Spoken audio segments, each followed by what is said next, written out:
They told you confidence is loud, that it walks in with a smirk, speaks over others, and dominates every room. But that's not real power. Real power does not shout. It does not ask to be seen. It simply exists. And when it does, everyone feels it. For introverts, this is where your advantage begins. Because when you stop waiting for permission and start trusting your presence, people notice. Some admire it, others feel threatened, but no one ignores it. This brain hack does not just change how you act, it changes how the world responds to your energy. Silently, powerfully, unapologetically. Introverts are not born doubting themselves, they're trained to. From childhood, you're taught to be quiet, polite, obedient. Raise your hand. Don't speak unless spoken to. Wait your turn. These seem like harmless rules, but they're actually scripts written into your nervous system. Over time, they condition you to associate confidence with danger and hesitation with safety. That's why you think before you speak, replay conversations in your head, second-guess your instincts. You don't lack voice, you've just been punished for using it. The system did not train you to express, it trained you to conform. What you call insecurity is just your brain protecting you from a pattern it has not broken yet. It's not your fault, but it is your responsibility to rewrite it. Confidence is often mistaken for charisma or dominance, but much of what people call confidence is performance. It's posturing, it's knowing when to smile, when to speak, how to be likable. That's not confidence, that's social survival. True confidence does not perform, it does not need to. It's when you no longer scan the room for approval, when you speak without seeking applause, when your silence carries more weight than someone else's shouting. That's not arrogance, that's alignment. Confidence is not earned from others, it's remembered from within. It's not about being the loudest voice in the room, it's about being the one who does not need to prove a thing. Confidence is not built by being liked, it's built by acting before you're approved.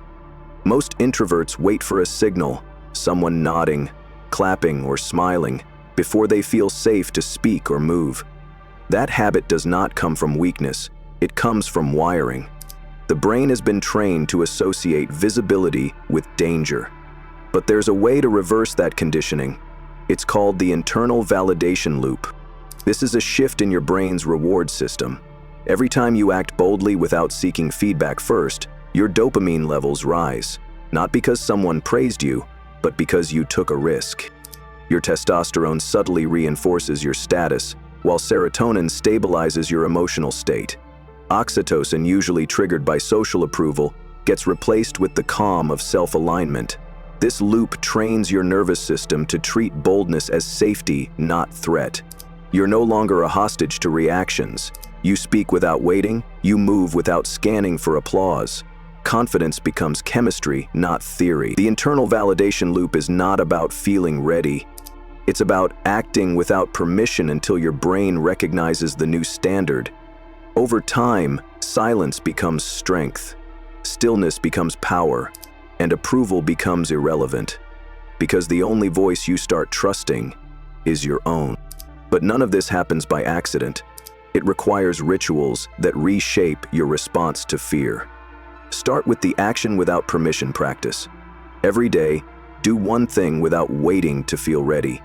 Speak first in a meeting. Share a bold thought online. Say what you mean without editing it for approval. These acts don't just build skill, they condition your nervous system to stop associating risk with threat. Then, go to the mirror. Not for vanity, for authority. Speak this out loud. I validate myself. I trust my voice. I do not wait for permission to exist. The repetition reprograms your inner voice to lead, not hesitate. Next, kill the apology reflex. Stop over-explaining, stop shrinking to keep others comfortable. Speak calmly and directly, not to provoke, but to stand your ground. And finally, commit to private victories. Do something every day that no one sees. Something hard, something that makes you proud. Not for applause, not for praise, but for proof that you're becoming the kind of person who does not need to be watched to be real. Here's what no one tells you. When you stop needing approval, most people won't celebrate you. They'll feel exposed. Because your presence reminds them of the cage they have not broken yet. You become the mirror that shows them what they're still afraid to do. You stop playing small, and suddenly their excuses don't work anymore. Some will call you arrogant. Some will try to shrink you again, not because you're wrong, but because your freedom threatens their comfort, and you no longer flinch. Those who rely on others to validate their worth will try to pull you back down.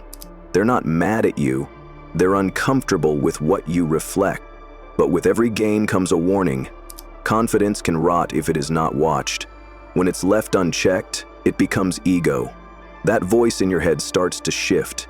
It no longer says, "I trust myself." It starts saying, "I'm better than them." At first, it feels like power, but it's infection.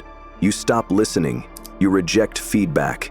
You confuse clarity with superiority. And the very thing that once made you strong becomes the reason you fall. Confidence without awareness is just arrogance in disguise. No matter how powerful you become, you are never above correction. That's why you need to stay sharp. Discipline keeps power clean. Hold two beliefs at once. I am capable and I can be wrong. That contradiction grounds you. Seek feedback regularly, not compliments, but corrections. Ask someone you respect to challenge your ideas. That tension keeps your mind agile. Study the collapse of overconfident leaders, CEOs, creators, visionaries. Learn how brilliance turned blind. Write your own ego slip-ups in a journal. Every time you reacted defensively, ignored a warning, or refused to listen, record it. Reread it. Humility is not weakness. It's how you keep rising without losing your balance. A grounded mind builds power that lasts. Now here's what separates internal power from performance: detachment. Real confidence is not tied to outcomes. You don't just feel powerful when things go right. You feel powerful because you've trained yourself to move regardless. If success is the only fuel you need, failure will destroy you. If applause is the only measure you trust, silence will scare you. But when your self-worth is no longer built on praise or results, you become steady. Whether you win or lose, you're grounded. Whether you're admired or ignored, you don't shake.